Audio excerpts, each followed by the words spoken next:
Thank you. Just starting up right now, and we're on our way. Okay, thank you. So Jay, I'll get you to flip to slide number 2. And I'll take a moment to pause for our land acknowledgement. We like to begin each of our meetings by taking a moment to pause and to reflect upon the land that we are privileged enough to be situated upon. The land acknowledgement that you see on the screen was co-developed by our Indigenous Cultural Safety team within the board and members of the local Indigenous community. Certainly, as we think about our land and the connection to the land, it is different things for different people, but important to take a moment to pause and to think about our individual and our collective connections and contributions to the land.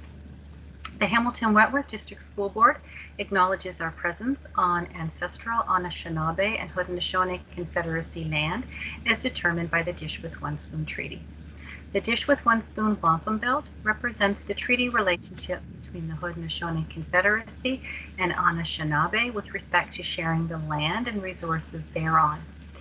The intent of this agreement is for all nations sharing this territory to do so responsibly, respectfully, and sustainably in perpetuity. We respect the long-standing relationships with the local Indigenous communities, the Mississaugas of the Credit First Nation and the Six Nations of the Grand River. So our agenda this evening, welcome and thank you.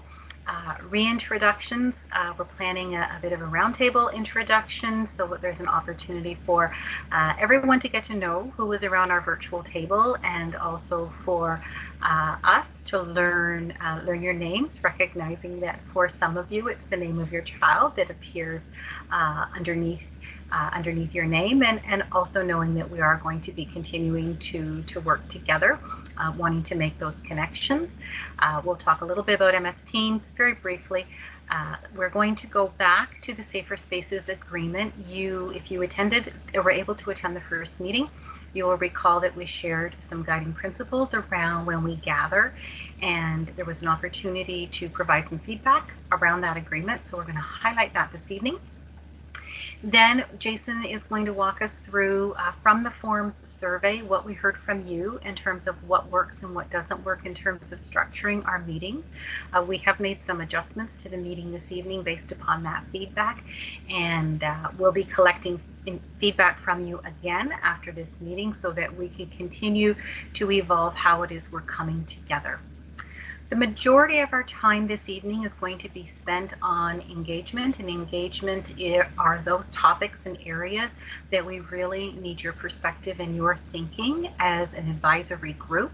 And this evening we're going to be looking at our current HWDSB bullying prevention and intervention policy, breaking it down section by section to gather your reflection and your thinking.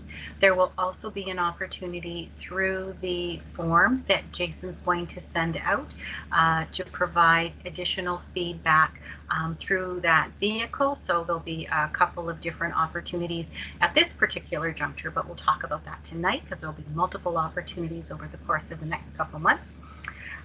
We're then going to do a few action plan updates, and then any questions and comments from the group before we close out with a hard stop at 7:15, which is our scheduled end time.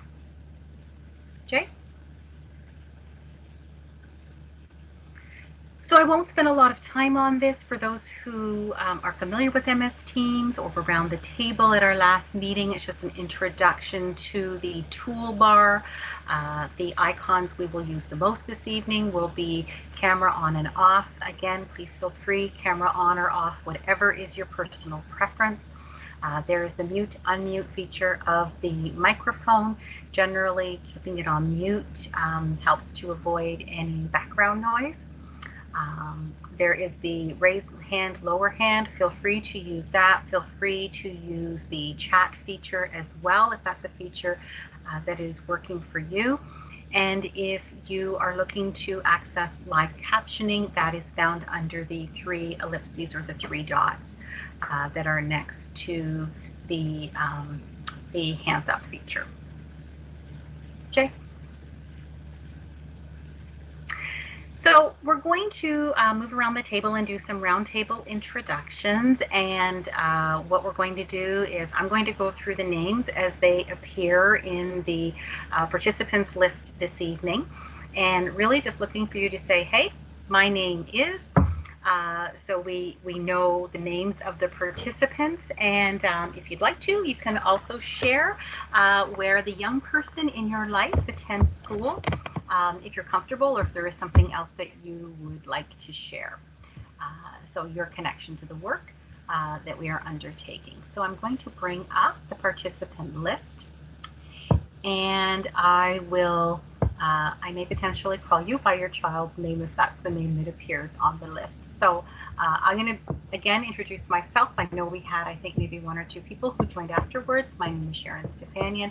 I am the superintendent with the board, and I am currently responsible for the Safe Schools Action Plan as well as student mental health and well-being. And thrilled to be here with you this evening, and thank you for joining us. And I will turn it to Jason. Good evening, everyone. My name is Jason Rizza. I'm excited to be working with you all again tonight. I use the pronouns he, him, and I am the principal of Safe Schools and support Sharon in her portfolio work with respect to our Safe Schools Action Plan and doing this important work and listening to as many people as we can. Thanks, Jason. And over to Michelle.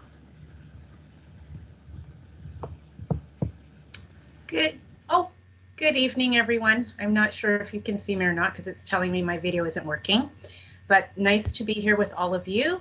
I am the executive assistant to Sharon Stefanian, supporting our Safe Student Wellbeing and Safe Schools Action Plan work. So happy you can all be here to join us. Thank you. Thanks, Michelle. And Adriana Harris. Adriana? Hi, my name is Adriana. It's my name, and I've got young children going to Memorial, so I'm just preparing for several years of trying to be an involved parent and jump into opportunities as they arise. So I'm happy to participate tonight. Thanks. Awesome. Welcome, Adriana. And Ariel Coates. Hello, yes, my name is John. Ariel's my daughter. She goes to Eastdale. Welcome, John. Thank you. And Connor Doppelt. Connor Doppelt, sorry. Hi there, everyone. My name is Connor Doppelt. I have two kids at Janet Lee, and I'm excited to collaborate with everyone on this really important issue. Welcome, Connor. Thank you. Helen Tomalik. Hello, everybody. I'm really happy to be here. I have two children, one at Dundas Central and one at Dundas Valley Secondary School. Welcome, Helen. And Helen, is that your first name? Yes, sorry, Helen is my first name. Nope, that's okay. Thank you. And welcome. Ilda, don't have a last name. Last name begins with A. Ilda? Hello, my name is Ilda Azam, actually.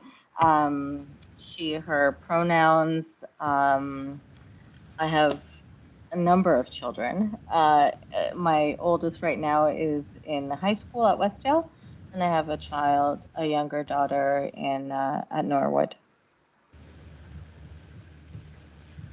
Great. Welcome, Ilda. Nice to have you here. Thank you. And Jessica Walker. Hi, everyone. I'm Jessica. I have a little one at Sir Wilfrid Laurier and an older one at Sir Winston Churchill, and I'm actually the chair at both schools. Great, welcome. And I'm sorry, I lost you just at the beginning. Did you say your name is Jessica? Yes, it is. Okay, great. Welcome, Jessica. Thank you. Thank you. And next we have Louis Souza.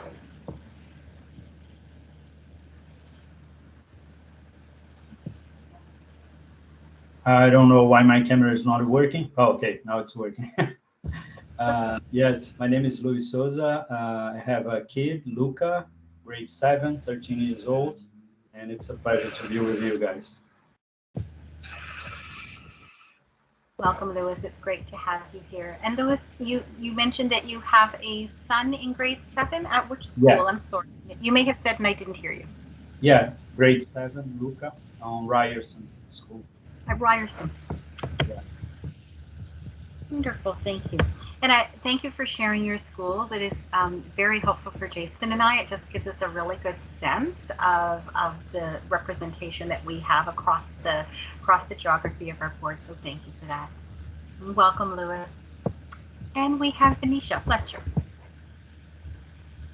Good evening, everyone. Hi, my name is Venetia. My pronouns are she, her, and I'm here with my partner, Greg. His pronouns are he, him, and we have 2 boys at Frank Panabaker in Ancaster in grades 4 and 5. And I look forward to tonight, so thank you so much for having us. Wonderful, Venetia and Greg, thank you and welcome. And Violet McLeod. Hi, my name is Desiree McLeod. My daughter is 6 and she's remote school at Ridgemount.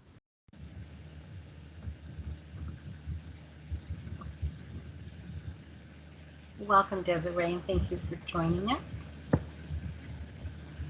And I think that covers everyone. Did I miss anyone?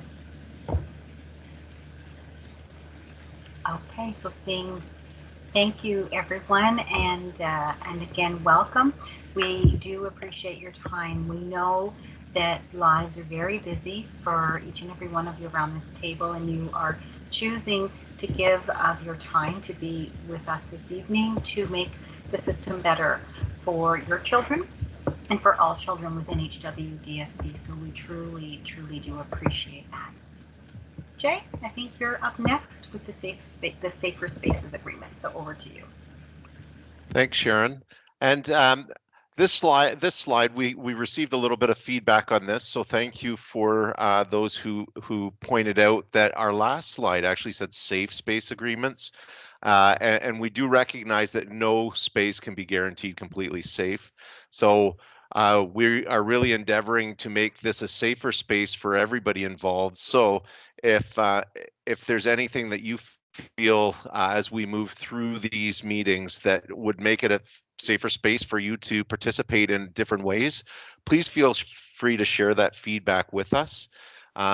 This is a space where we will be respectful of differences, identities, and diversity, where we will support each other and the process that we're hoping to engage in over the upcoming months. Be present and participating as you are able. Everyone's experiences and perspectives are important and different. Please feel free to communicate your needs either during the meeting or outside of the meeting. One of either Sharon or I or both will remain here afterwards just to be a safe person to talk to if somebody feels they want to share feelings about something that's happens during the meeting, or feel free to email our parent advisory email address that's shared with both Sharon and I, and we can follow up and set up a meeting after that just to have a further discussion and unpack any thoughts or perspectives. And obviously, please practice self-care. We know any talk with respect to bullying and other healthy relationships or unhealthy relationships can be triggering for some. Please don't hesitate to reach out to your own inner circle of support, whether that be family, close friends. But should there not be that close circle, please feel free to reach out to Sharon and I, and we would be more than willing and able to help support you in finding any type of wellness resources that you might find useful. And finally, respecting that some will exit the space for different reasons. Some may exit because they have prior commitments and they have to leave a little bit early. It may not be a subject matter or something that's happening. It might just be that they have other things on the go, or it could be that something has been triggering for them, and the safest thing for them at that moment is to remove themselves from the topic or conversations, and we will for sure be respectful of that.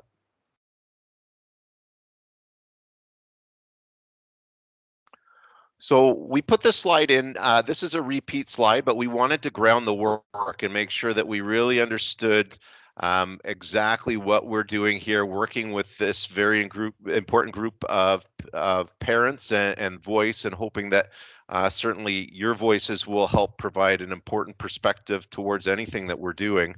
And we'll be reviewing it in a few moments, but recall we do have a structure where we have a parent advisory group, a student advisory group, and a community partner advisory group. All of these three groups are the means through which we will be filtering all of our work, anything we do in our working groups, any type of resources, especially for parents and students, will be vetted and informed by the voice in this group in some manner or another. Really hoping that this group provides the thinking, input, and feedback to all of our work, focusing on the 10 priority areas that I'll review in a few moments. And really, your perspective on the work is very appreciated.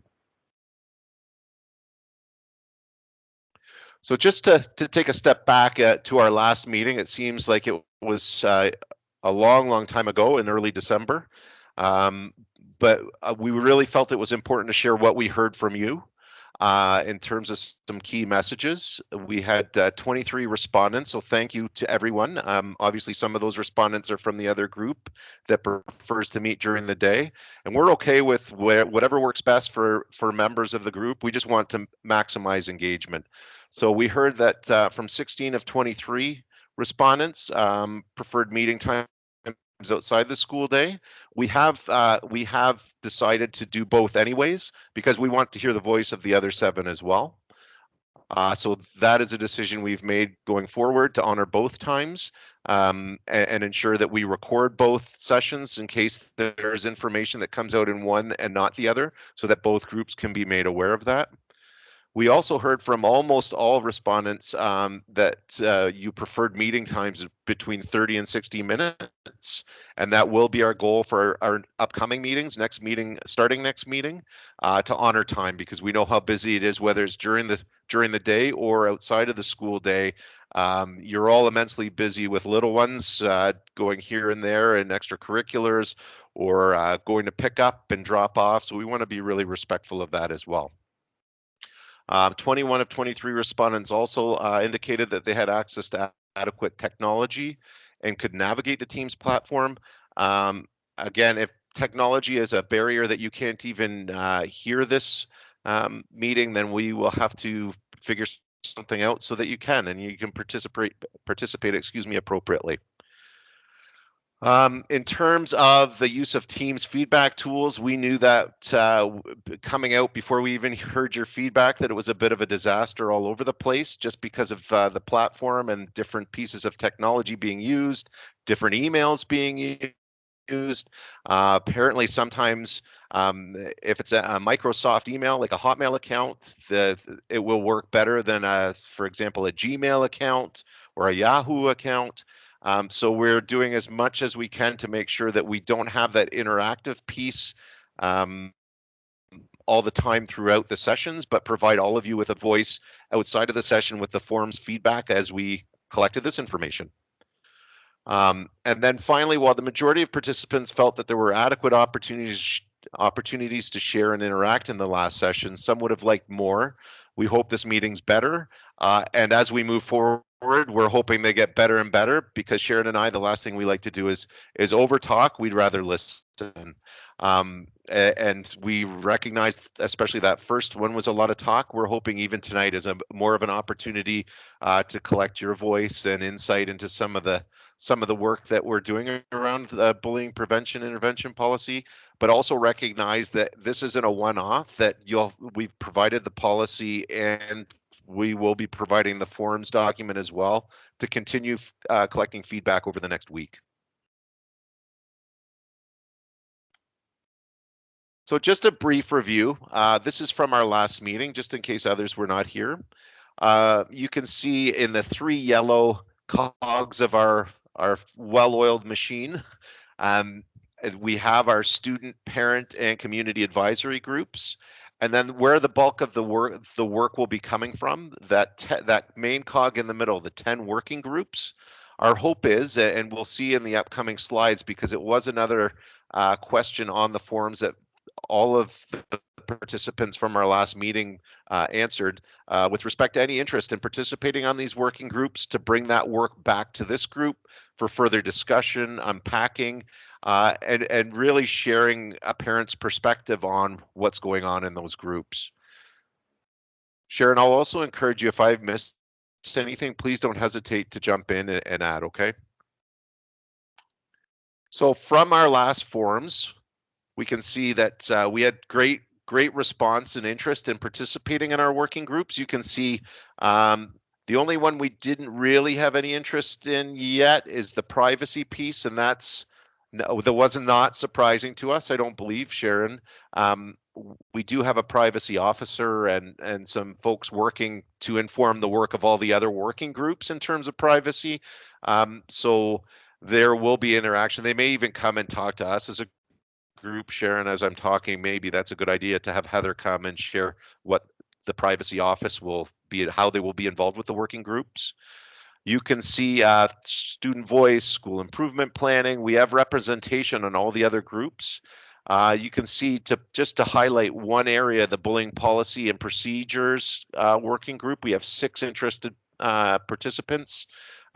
We are meeting next Monday night, or not Monday night, Monday I can't recall. We are meeting next Monday regardless. If you had hoped to participate on that working group and have not received a calendar invite, please reach out to Sharon or I, or maybe the parent advisory email that you received the invitation from this, so we can get an invitation out to you. Go ahead, Sharon. It's okay. No, I think you're going to cover it now, so keep going. So we just thought, in terms of an update, to keep you all, so the work is, we do have administrators that are working with some of our community partners, our Hamilton Community Foundation, McMaster Research and Development, to build and work towards the skills needed to facilitate a session from a neutral perspective and to support the work that the working groups will be doing. And as you might imagine, to do that, that takes a little bit of time. All of the working groups will not be starting at the same time. So there's certain measurables in the Safe Schools Action Plan that, from a time perspective, are more time sensitive than others. The first being the policy, the bullying prevention intervention policy.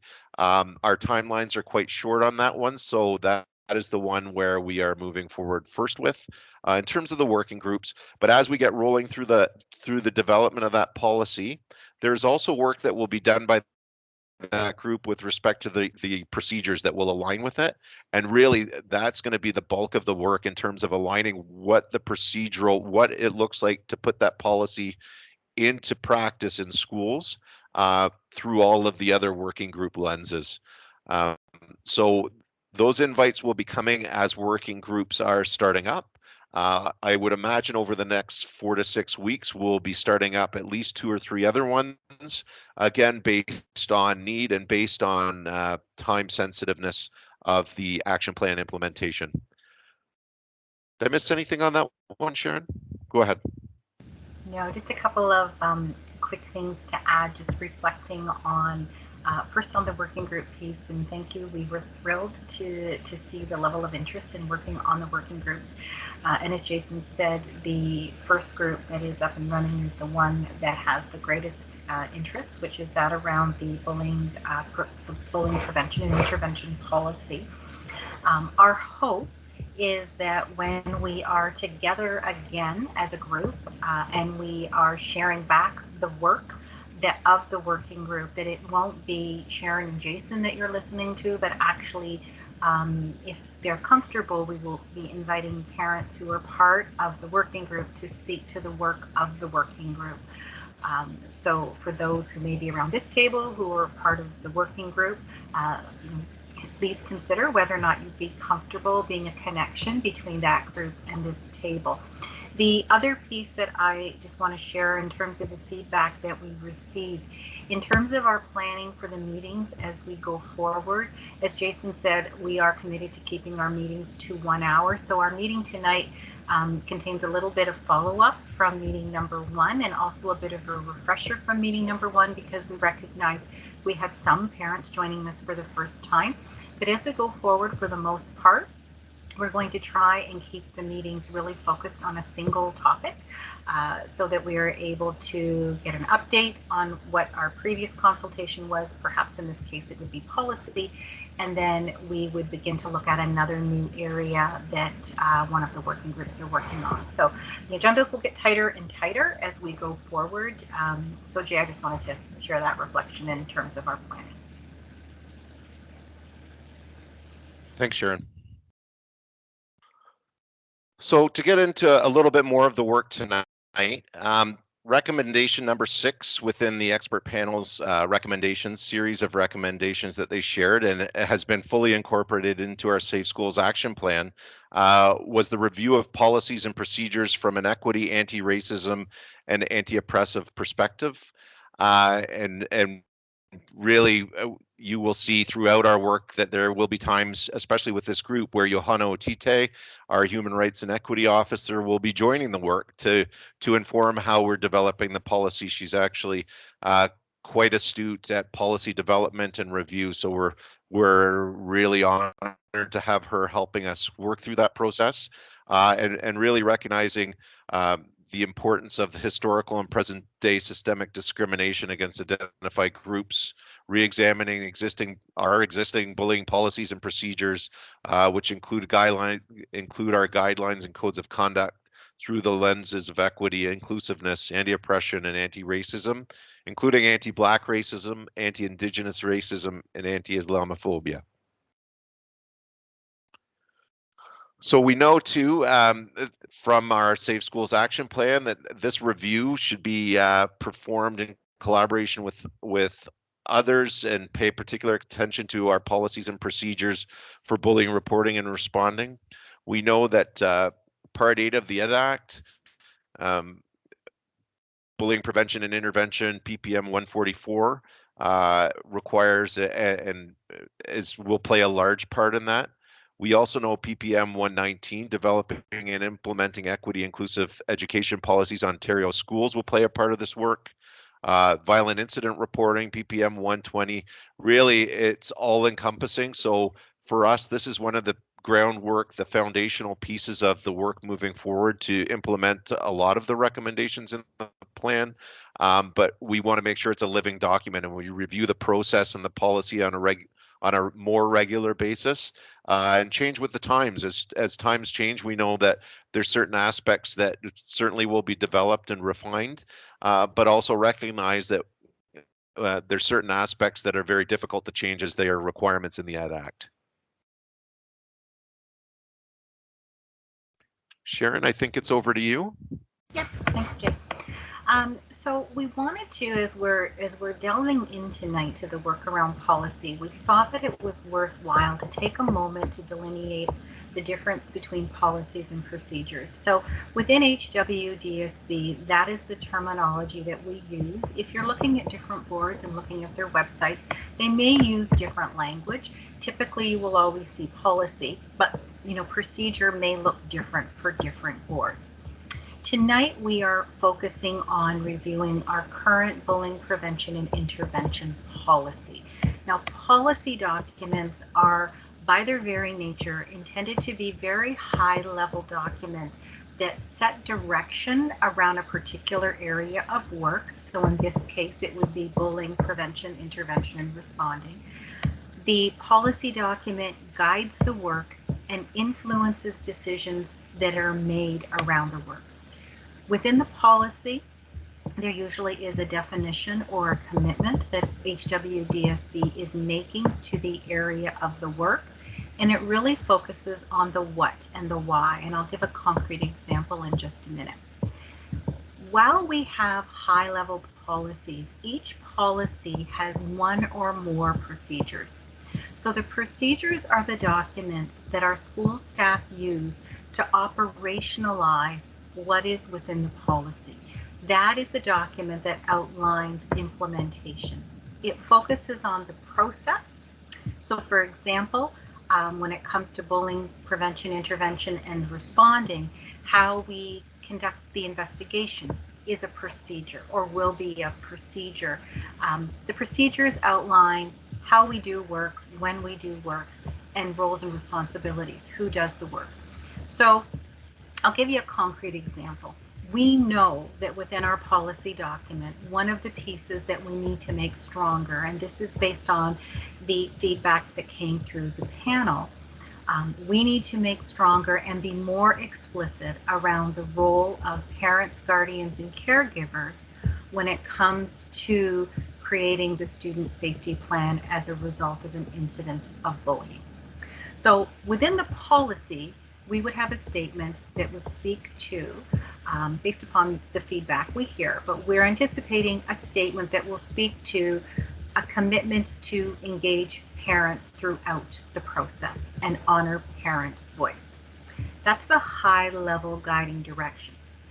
Then within the procedure, we actually would list the steps that a school would go through in order to connect with and engage and involve parents in the process. So if a procedure is well written, there should be no surprises when it comes to how a policy is implemented. And part of the work as well, we know through the working groups, is going to be to create tools so that the procedures are very transparent, because we've heard that right now they're not. So we share the difference because the first stage in our review is to review that high-level policy document, and that's what we're going to focus on tonight. Now, while we are doing that, there will be suggestions that come forward that are probably going to also fit into the area of procedure. Jason and I are going to document everything, because what's important to us is that we are reflecting what we hear from you as parents. And our work away from the table is to figure out, does that fit in policy or does that fit in procedure? The timelines on procedures are also a little different from policy, and we're going to walk through the timelines in just a moment, because we have a very specific target for when we're going to release this new policy to the system, and when we're going to be implementing the new policy.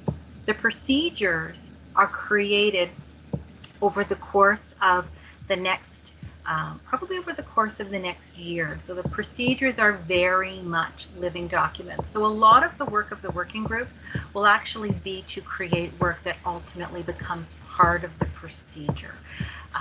So I'm going to get Jay to flip to the next slide. And as I walk through the timelines in a moment, hopefully that'll become a little bit more transparent. So our commitment is that voice informs the policy. We have our current policy. It's 5.2. We're going to spend a lot of time on it tonight. It is the policy that was approved, I want to say, in 2015. Some of what is included in that policy is part of what is ministry mandate and ministry expectation, or was mandate and expectation at the time. When we look at 5.0, sorry, Jay. When we look at 5.2, again, Jay talked about the various perspectives that are extremely important that we bring to that work. And we're going to be looking at ensuring voice informs the policy in a few ways. So one is there was a lot of voice gathered through the panel's process, specifically speaking to policy and procedure. So we have that. We have the structures that we have created in order to hear voice. So that includes our student table, our parent, guardian, caregiver table, our community advisory table, our internal organizational table, which includes our staff as well as our union groups, and then of course the working group. So all of the information that we have been gathering and that we are gathering will all make its way to the policy working group next week.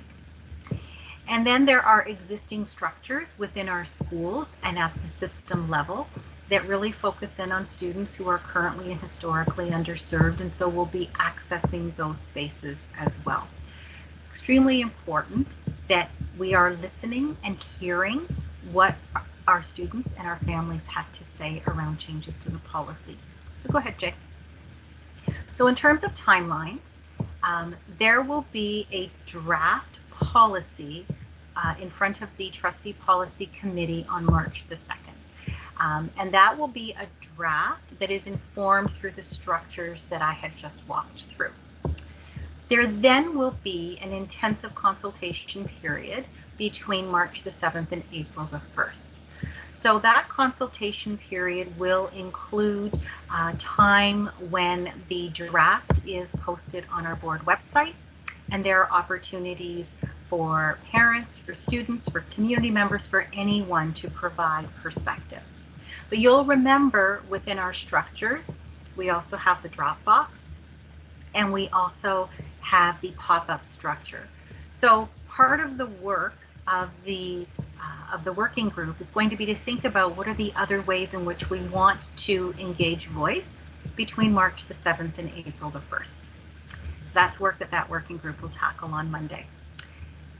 After all of that information is gathered, R&A stands for Research and Analytics. So our Research and Analytics department takes everything that is collected and they prepare, I guess, a high-level summary. The high-level summary will then go back to the working group.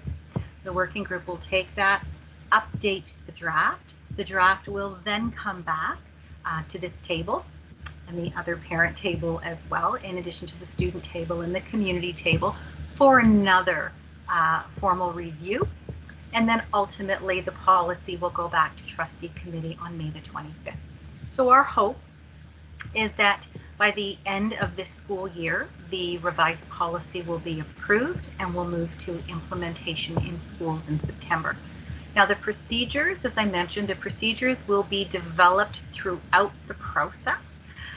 They are very much living documents and they will change based upon the work of the working groups. Equally important that the procedures are updated and changed. But again, that work will happen over a longer period of time given the nature of what's included within the procedures. And as I said, as we're talking this evening, there may be things that are suggested that belong as part of procedure, and we'll make sure that that gets captured so that that can inform the procedure work. Jay? So what we want to do now is we want to spend the majority of our time that we have left together this evening really hearing from you around the existing policy. We want to focus in on 5 key questions within each section of the policy, and we'll walk through them section by section. What we're hoping to hear from the group tonight is when you look at the section, for example, the purpose, what's working, what's not working, what we need to improve, what's missing, and we really want to hear from you around how to best communicate with families when it comes to sharing with families the policy and ultimately the procedures. I know there's a note about moving to breakouts. We've decided, since this group is relatively small tonight, we're not going to do it in a breakout structure. We're going to do it within this structure. I am going to share my screen right now, and I'm going to pop the policy. Sorry, I think I'm going to share my screen. Let's try it again. Okay, so I'm going to pop the policy up on my screen. Jay, are you seeing the policy? Perfect.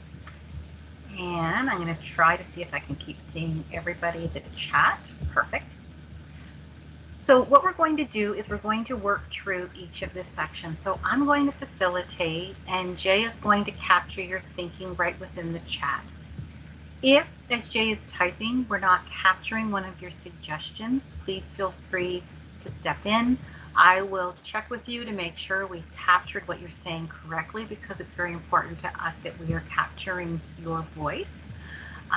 You can feel free to use the hands up feature if you'd like. If you are more comfortable and you'd like to type something directly into the chat yourself, you're welcome to do that as well. But what we're going to do for each of the sections is take a moment to review the section and then to work through the 5 areas. So again, and Jay will put the 5 areas. Jay, can I get you to put the 5 areas right in the chat right now so we have them right up front?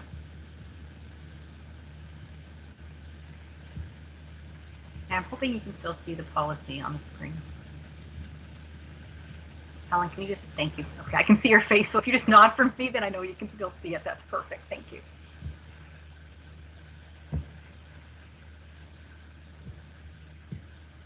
Jerry, you're gonna enter them all? Okay, you're gonna enter them all at once, okay. Nope, that's good, go ahead.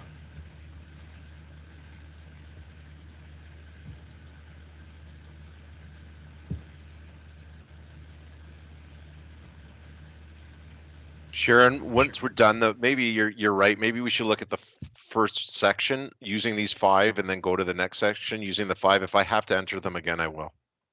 Okay, perfect.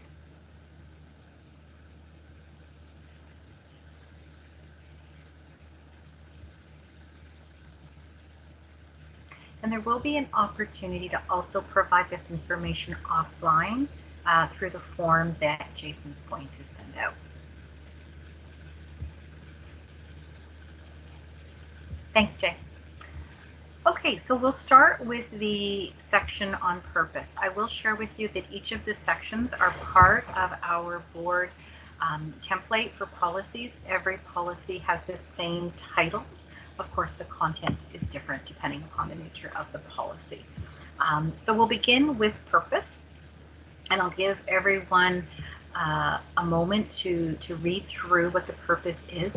This should be the policy document that you received in email earlier today from the parent advisory email address, Michelle, who would have sent it out. So if it's easier for you to look on that document, you're certainly welcome to do that. But I'll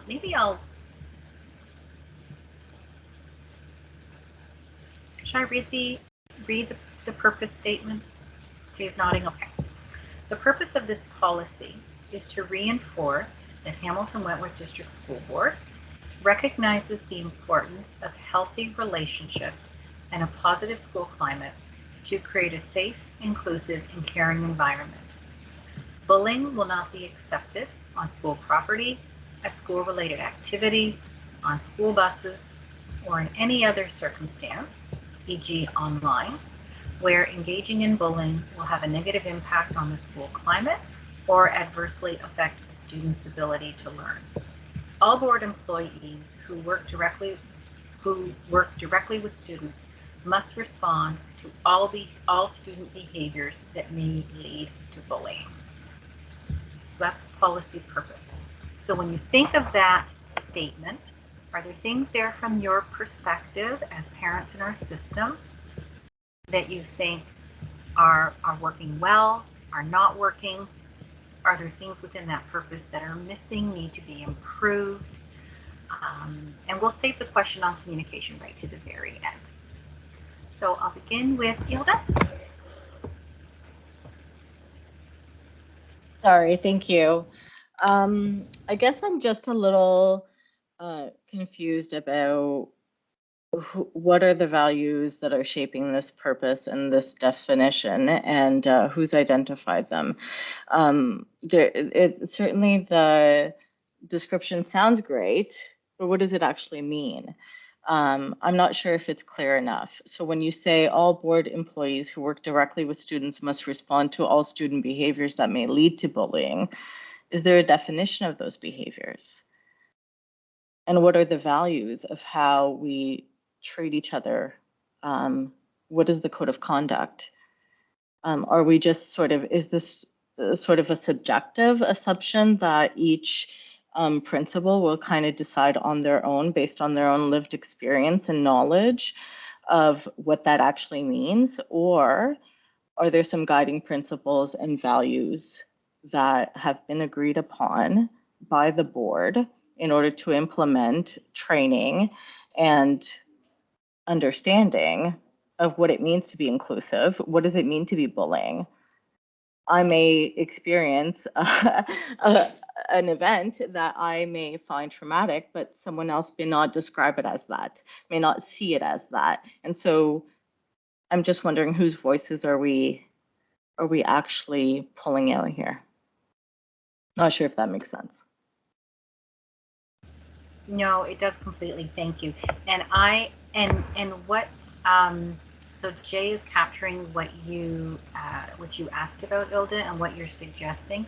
And for the purposes of what we're doing tonight, as opposed to stepping in to provide what may be background, or that I think what you've highlighted for us is actually there's a big gap when a parent picks up the policy and this is what they see as the purpose.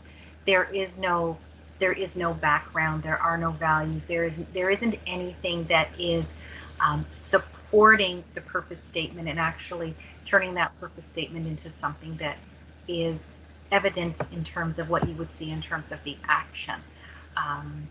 So what Jay and I are doing is we're capturing everything that you've said so that can be reflected and then responded to within the structure of the working group next week. Is that okay? Yeah, that's great. Thank you. Okay, perfect. And when you have a look at the information that Jay has captured, are you comfortable with what has been stated? To be quite candid, I actually don't on my screen see anything other than what you're sharing, the bullying prevention and intervention that you're sharing on your screen, like on your computer. I actually don't see any of those notes. So you may not, do you have on your toolbar, do you have an icon that looks like a speech balloon? No, so I don't have a chat icon, which is weird because I'm on a Mac, a MacBook Air, so I'm not sure why it doesn't have it, but I'm not seeing it. Okay, so I'm going to read it back to you then so you can just make sure that you're comfortable with the content.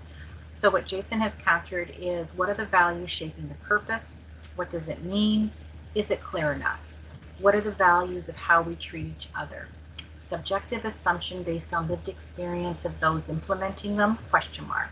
One may find an event as traumatic, others may not see it that way at all. Whose voices are informing some of these definitions? Is that a line for you? Yeah, I think so. Thank you. Okay, no, great, thank you. And I see Venetia next. Thank you. Yeah, I'm also sort of had a question because at one point it says, who work directly with students. And that statement seems to conflict a little bit with a later statement that says all staff within the HWDSB have a responsibility to respond to incidences of bullying. And I guess I was just wondering what the thinking was behind the inclusion of who work directly with students. Because one of the things I really like about this policy is that it is about a collective accountability or a shared responsibility. And it seems like in sort of identifying just people who work directly with students, if I'm a caretaker or if I'm, in a school fixing a computer in IT, am I not then accountable to respond to incidences of bullying? So I guess I was just curious about that difference in language there.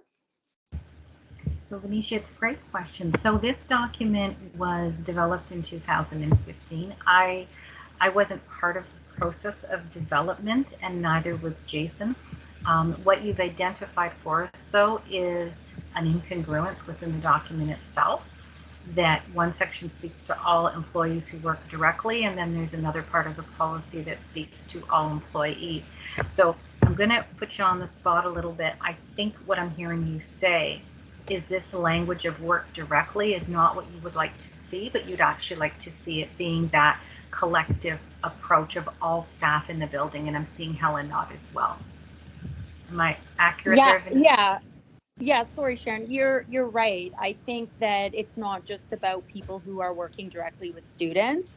It seems like the culture of a school is the responsibility of everybody who's within the walls of that school and even beyond the walls of the school. So sort of the more inclusive that languaging is, I feel like that's sort of the way to go. I was curious about the working directly with students, but I realize you're not the person who crafted the document. But yeah, so maybe some language there that's like all employees, and so that sort of collective accountability, that shared responsibility. So if I'm an employee looking at this policy speaks to me regardless of what my role is within the school or system.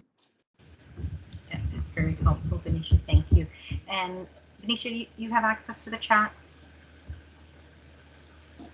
Yes, I do. When I go into the chat, I lose you, but I can look at it. Okay, I just want to see that. So I'm just going to let you have a look at what Jason has captured. If something is not accurate, then let us know. Yeah, that looks great. Thank you. Okay, no, thank you for the suggestion and the reflection. And I've got Jessica and then Helen. I actually kind of want to just piggyback on what Venetia was saying. I do a lot of volunteering within the school, and I'm wondering if maybe the verbiage used could also maybe include like a school community, also including volunteers. I'm not sure how that would work exactly, but I know I've witnessed a lot of things and was involved in a lot of things, and it's definitely something that I think as a parent reading it going into a school situation, it would be nice to know that there might be expectations for me as well and what I should be doing if I were to see things, and just kind of knowing, because I know when I originally started there was never, if you see this happen you should do this, and I think just some direction for parents and inclusion in that might go a long way. Great. And I do have access to the chat. Oh, awesome. That is a great suggestion, Jessica. Thank you. I just want to see, does Jay's still typing?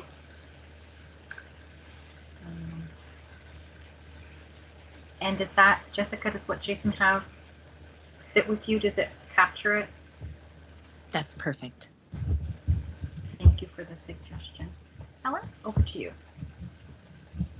Hi. So I know purpose has to be an sort of an overarching statement. The word reinforce, maybe I'm being too picky, but what is our purpose to reinforce? Are we creating structures? Like, what are we actually trying to do? Because reinforce to me, I don't know, it doesn't sound strong enough. And it's probably a word that could be misunderstood, I think, parents reading it. Great point. Do you have a suggested other word? I don't. I was trying to think of one, and I was looking up on my thesaurus, and I thought maybe as we're talking through this, it'll become more clear to us. Like, what are we trying to do? And it's more than reinforce to me when I'm listening to what you've been talking about as you've been walking us through this. It seems like we're trying to manage it, create structure, create. I don't know. It's just a way to not tolerate it, but I'm not using the right word. I'm just thinking out loud. Yeah, no, and I'm writing down in my notes not tolerate, because you're right. Oh wait, I forgot. I'm not supposed to comment. I'm just supposed to take down what everyone's saying. Okay, I got it. Sorry. I was gonna say, see, I broke my own rule of record everything.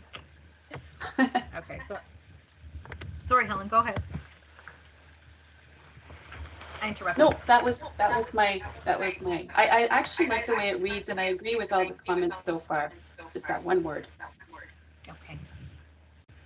Thank you for that. And you're okay with, I think Jay's got it there, reinforce. Perfect. Excellent. And I think I have Ilda and then Connor. I just, I'm sorry, because I don't have the chat. I can't really kind of just highlight or give a thumbs up, but I really did like that point. I agree with all the points made so far, but yes, that word reinforced that Helen brought up, sort of, yeah, I'm not comfortable with it either. It's, it just, I'm wondering if it should be replaced with a more supportive, kind of inclusive word that would, again, reflect a general sense of shared values in terms of ensuring that everyone is safe. I don't know if that makes sense. Nope, it does completely.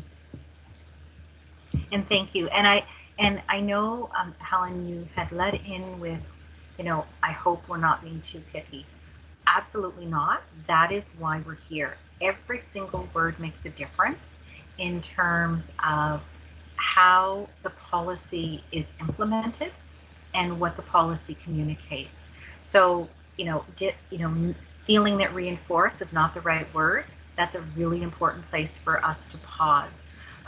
Venetia talked about, work directly. That directly changes immensely how staff would perceive or will perceive the policy. So these pieces may seem small, but they're actually very big. So thank you for that level of detail. And I think I messed up my speakers list. Hold on, let me just go back. I've got Connor, and then I've got, I thought I had Jessica. Okay, Connor. Hi. So I just wanted to raise the last sentence there regarding bullying will not be accepted on school property, listing the examples and such. It feels like to me, and again, I may be being overly critical, but it feels like to me that you might be able to sort of simplify that down to just to make it easier to bullying will not be accepted wherever students are interacting with each other, because they list, school property, school related activities, school buses, and then in any other circumstance, and then giving an example of online. I guess at the time when this document was crafted, so many things have changed. Social media has become more prevalent and more widely used. Cell phones are more widely available to kids at school.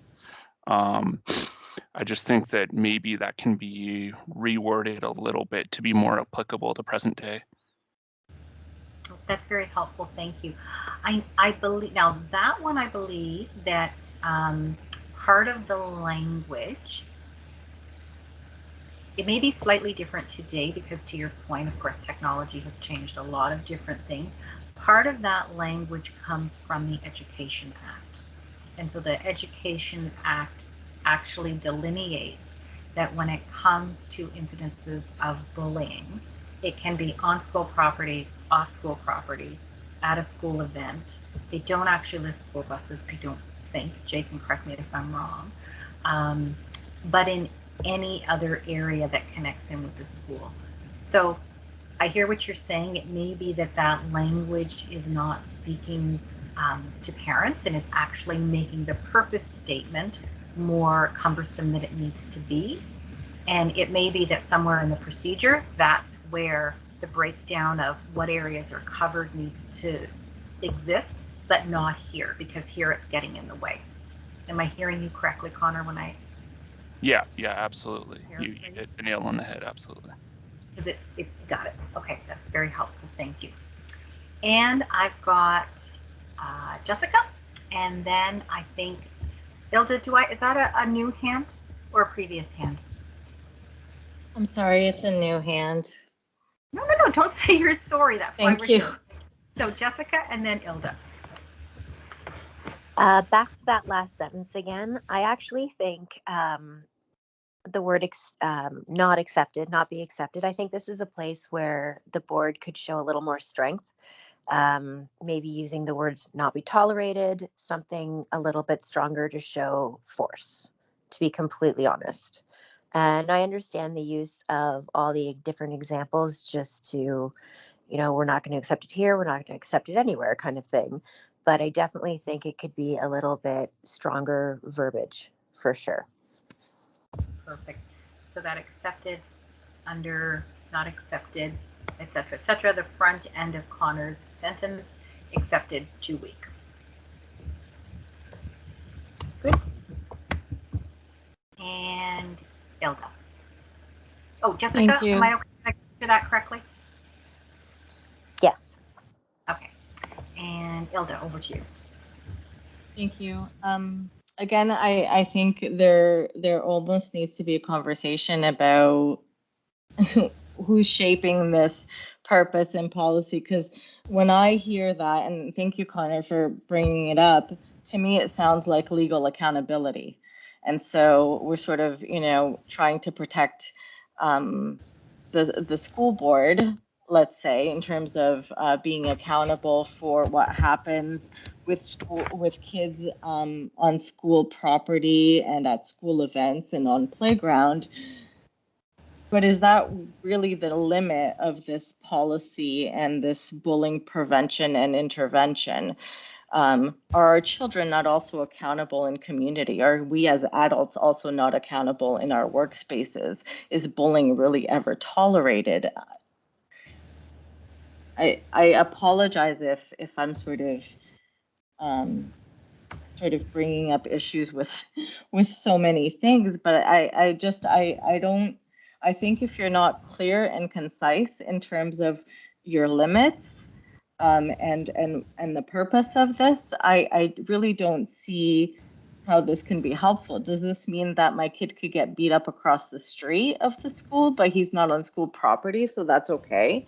Is it okay for him to pick on someone that he goes to school with at the mall? Does that make it appropriate? Is the school then not responsible because it didn't happen on site? If there are limitations, I think we should acknowledge them. Great comments, Ilda. And again, you're really speaking to how this language is not capturing what I'm going to describe as the depth and the reach of implementation. Because even when bullying happens on a weekend, even when bullying happens in the mall, if there is a child who is feeling an impact when they go to school, then the school needs to be addressing it. And the school needs, so to your point, I share that only because the scope is very broad, and what I'm hearing from the table is that this paragraph is not, it's not really showing the scope. And because of that, there's a lack of clarity and conciseness in terms of where the parameters are. So we need to ensure that that is picked up within the purpose. Did I hear you right? Yes, thank you. No, thank you.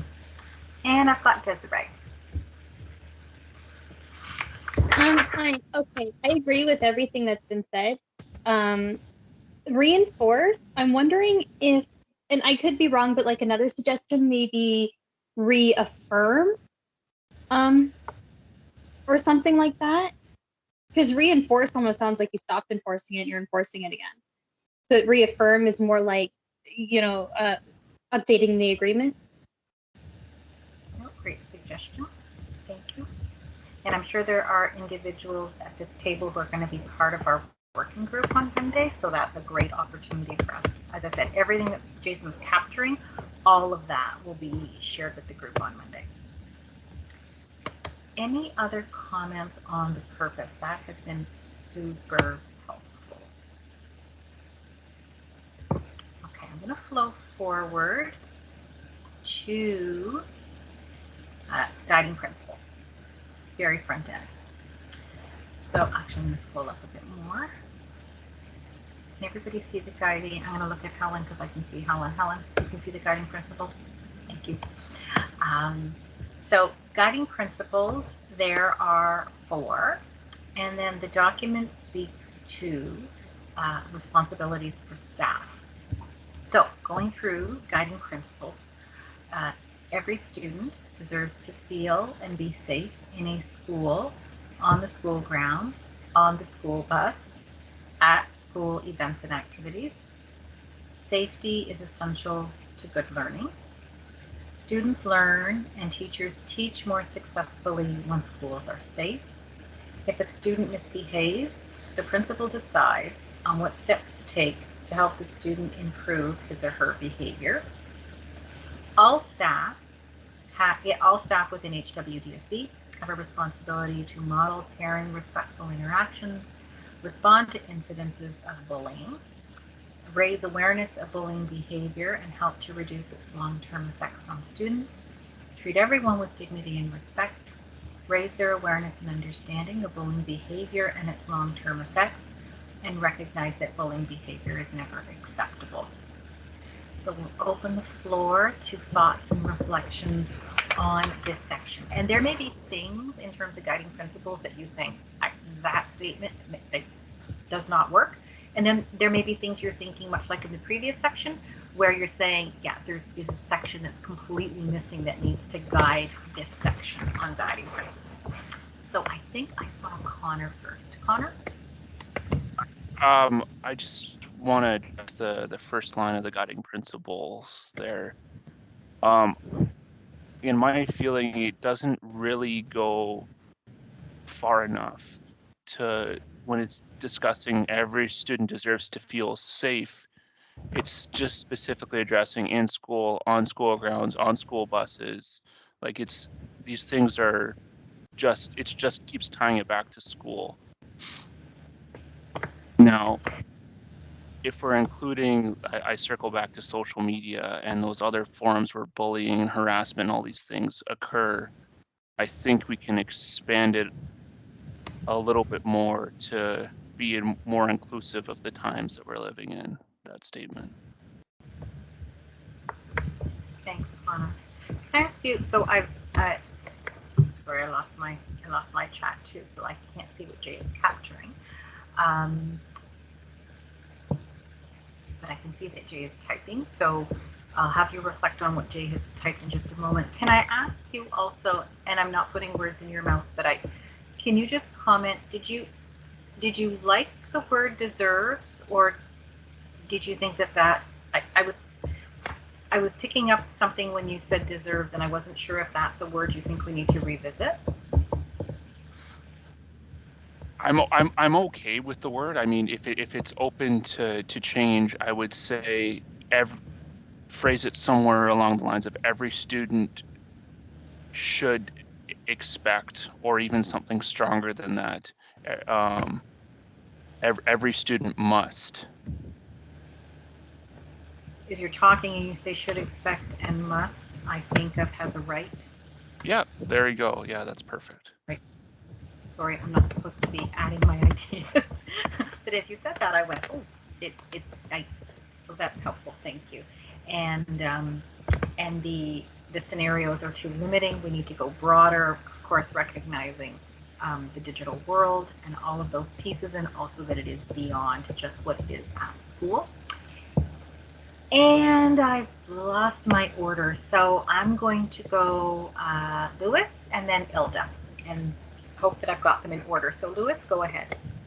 Yeah, it's on the third bullet. Students learn and teachers teach. This part for me is, I had a professor in my college that he usually said, because some notice or communication from the college usually said like this: learners for us that we were studying, and teachers. And he said, I'm a learner too, so why they just consider myself, he's saying, that I'm not learning. So it's not because I'm a teacher or a professor that I'm not learning. So when we said this, like students learn and teachers teach, seems like something like a hierarchy, like I teach you, you like shut up and you learn here, and that's the way it is. And sometimes it's just like we work together, or we engage, or we do our activities together more successfully when schools are safe. So this third one, it means for me, when we read, it's like teachers always teach something and students just learn that, and I don't think this works like this. And the fourth one, it's like if a student misbehaves, okay, I don't know if the document covers also, like, because misbehave can be, or misbehavior can be from both sides, and in case that the teacher or the staff also has some misbehavior. That's my point for these two. Thanks, Lewis. So I think I'm going to have you, Lewis, are you able to see the chat? Can you see what Jason's entering? Yeah, I can see everything. Perfect. And is that capturing accurately? What capturing you mean? Is Jason writing your comments in Oh, a way? okay. Let me read because I just I Okay. just No, no, no talked. problem. I'll let you read them. And I mean, and what I'm hearing you say is that for bullet number 3, Uh-huh. it's suggesting a very one-way relationship that is hierarchical. That learning only happens from the student, not from the teacher, and that teaching only happens by the teacher and not the Yeah. student. So it's the way in which it's written creates a hierarchy and a power imbalance in the language.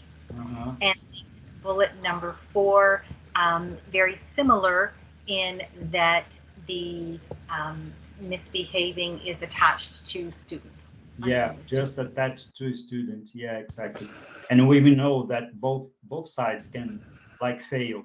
And the third one is just like something, instead of having this, let's say, separation from students and teachers, or I mean, when we say that one learn and the other teach, it's like not putting them together, like working together or engaged, or I don't know, some way to put these words like student and teachers do something together more successfully, and not just one learning and the other teaching. Just that.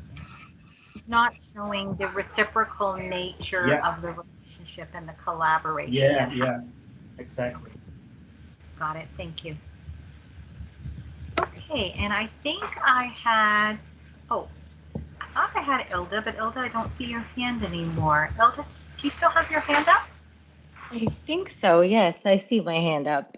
Oh, there we go. Yes, I If do that's see it. okay. Yeah. Just my other area. So I've got Ilda, and I've got Jessica, and I've got Desiree. Go ahead, Ilda. Thank you. Just to build on some of those comments about inclusivity and really, again, going back to the purpose of this bullying prevention and intervention, is it really just for the students? Are we not talking about just a general sense of code of conduct amongst collectively everyone in the school? You know, is it the students that have to be in their best behavior? But what about teachers? And what about supporting staff? It's not just teachers and students in the school.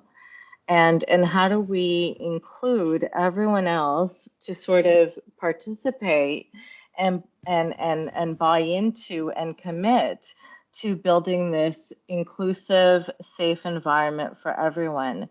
I know I'm aging myself when I say that high school for me was 25 years ago, but I don't just remember my teachers. I remember the cafeteria staff. I remember the groundskeeper. I remember the men and women cleaning up after us, and they are significant in my life. I still see their face. I remember them. They had an impact. They protected me at times. And so if we have this division, I don't see how we can really be effective.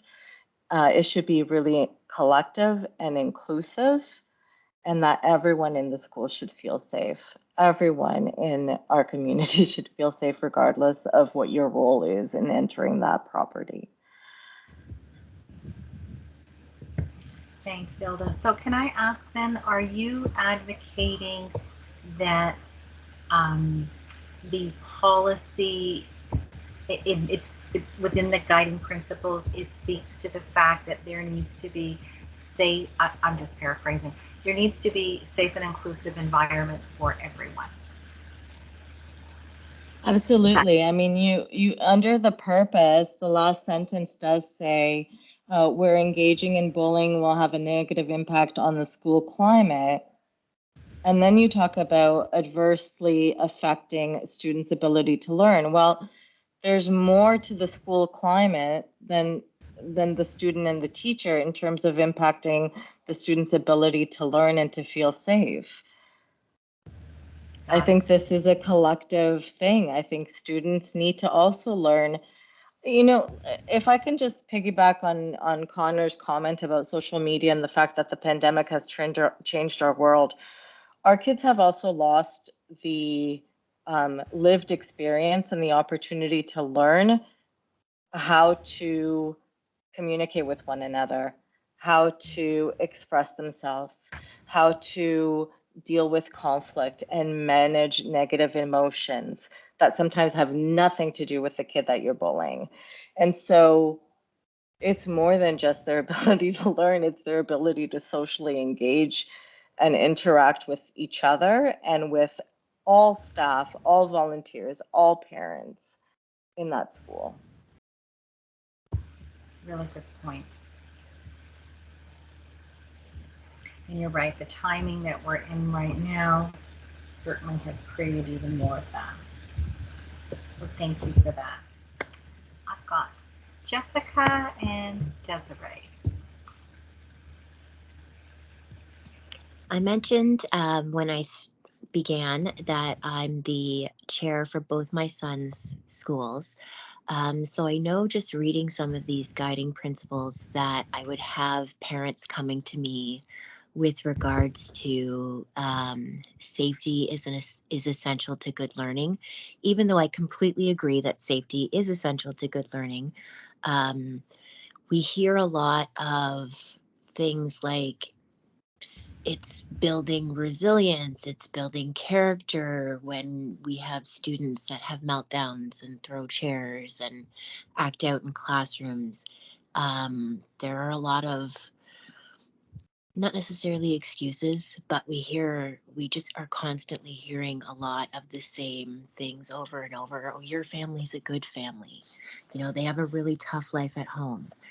And I know that families, they're tired of that type of thing.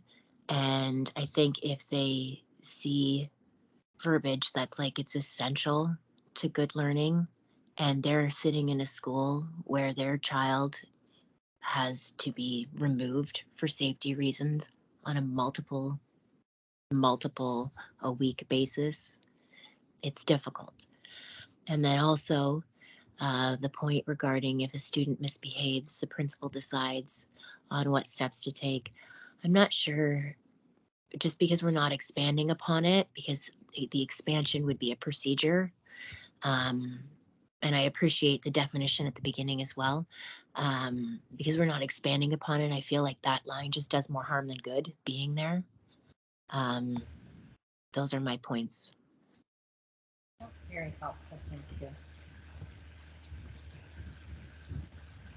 Sorry, I'm writing even though Jay is writing, just because it helps to twig my memory when we're with the group as well. So both very helpful statements. Thank you, just in terms of sharing feedback at the school level, and also how bullet number 4 is just sort of seeming to hang there and potentially is more harmful in the absence of being connected with a procedure and may actually live better. It should be somewhere in a procedure. Desiree. And then I've got, let me just double check my list. After Desiree, I've got Adriana. So Desiree and then Adriana. My point was actually about that 4th bullet. I also felt like it could just be removed since you can't expand upon it. It tells me nothing. It kind of just makes me feel like it's more out of control than, like, because it's the principal who decides, and it's just all out of anybody else's hands. So I just feel like you could also just remove that. Got it. Also, again, speaking to power imbalance, right? Just sets up that dynamic. Adriana?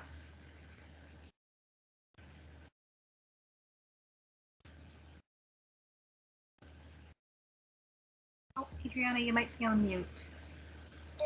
Sorry. The guiding principle is just the 4th bullet again, like if a student misbehaves. And just sort of in larger context, I feel like a lot of these points address the bullying behavior, but there's not a lot about the supports for the kid getting bullied. So, and I don't know if that fits into the policy in general, but that's sort of what my thinking is what's available to help out with the with the kiddos that are facing the bullying behavior instead of just eliminating bullying altogether. That is very helpful. Thank you. And there may be some pieces as we move further into the document, but I think it's, as you're highlighting, that we need to have that balance and that reflection within the overall guiding principles. So that's helpful, very helpful. Thank you. And I think I see one more hand. Sorry, let me just go back. I don't see any hands. I did see a hand. I'm sure I did. It must be, maybe it was a legacy hand from before. So any other comments in the guiding principles area? Okay, so now we're moving into intended outcomes, and I'm very cognizant that it is 7:11, and I believe our wrap time was 7:15. So the intended outcomes are then followed by our definitions, and then we move into the action required areas. So there's still quite a bit, even within the structure of the document, that's the policy. The terminology for the most part is from legislation. It's the Education Act terminology, which school boards are required to keep in that language. But there's lots of other areas where we still have flexibility and the ability to make some adjustments. So Jay, I know this was our primary item for discussion tonight, and I'm just thinking we've only got a couple of minutes to go. I know, so actually I'm going to turn it out to the table for your thinking, because the conversation has been super helpful. So we can approach continuing with the document in a couple of different ways. We can look at bringing this group together again at some point next week to work through the rest of the document, and that would be the sole focus of our time together. We are going to be sending out the form, so people do have the ability to populate the form, but also is value in the conversation. The other piece that helps us in the conversation is when one person talks about something and someone else builds upon it. So we get a really good sense of those areas where there are a number of you who are you know, as an example, you know, some of the language terminology that's being used feel really strongly about certain pieces. So I'll open it to the table around whether we want to look at coming together next week to work through the rest of the document. Keeping in mind, if you're not able to join, there still is going to be an electronic vehicle that you can submit your thinking around. Or do we just assume that we'll do both, and those who are able to come together next week will? And if people are unable to, they will populate.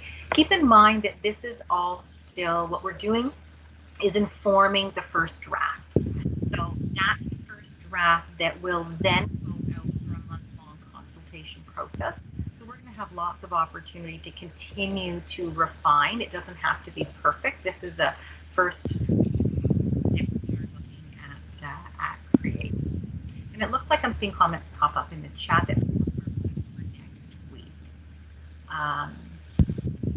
So that is what we look at doing. So I think Michelle had to leave the call, but Jason and I will coordinate with her so that we can get something out to people tomorrow, and we'll look at the same time frame because that seems to work well for this group. And then we'll also ensure that you get the electronic version. You should have received an email that does have the policy itself, so feel free to have a look at that. And then we'll connect again next week. This conversation has been really helpful in terms of crafting where we go in terms of a first draft. So thank you for that. So Jay, are you okay with that? Absolutely. I think after tomorrow afternoon's meeting, what I'll do is I'll send a forms document out that will ask these exact same questions for people that want to really dig into the policy document, just so they can send some scratch notes or some ideas. You can do both that, and then we'll send that extra meeting out next week to review any other, because there is real value in the conversation, and I find, like Sharon says, it builds upon one another. So I'd like to do both as well. Yeah, No, that makes sense. And Jay, thank you for highlighting. It's not one or the other, right? So if you send some things in electronically, that's okay. You know, and you want to come to the face-to-face, that's great, right? It's not one or the other. We want to do as much as we can to hear from you. Louis? It's just a suggestion, since we have the document, the PDF, that we go over and like have an overview for everything that is still to be discussed, and like do some points, like notice something, and then we can discuss when this part comes to the group, and then we have our own thoughts related to some change or something to be reviewed, because our time will be like shorter. It's a great suggestion, Louis. Thank you. So Jason and I will build that in to what we send out to the group for the meeting next week, so that you have, to your point, we will have something that people can move through quickly to keep our time a little bit tighter. That's great. Yeah. Great suggestion. Any other suggestions? Okay, so it is 7:16, and I don't know about you, but for me the time just flew. It is 7:16, right? Like I'm reading. Okay, yeah, nods. So we will wrap up for tonight, and then after our meeting with the group tomorrow afternoon, Jay and I will get that information out to you, and then we'll also get out to you time for the meeting next week, which is awesome. And thank you for the fantastic suggestions. Really, really appreciate it. Any final comments from anyone? Thank you, everyone. I'll add, I've just appreciated the learning. I really appreciate hearing everybody's input, so thank you. Okay, thanks everybody, and have a wonderful evening, and we will see you next week. Thanks. Thanks, everyone. Thanks, Be well. Thanks, Sharon. Bye. Bye, everyone. Thank you so much. Thank you. Bye now. Bye. Good night.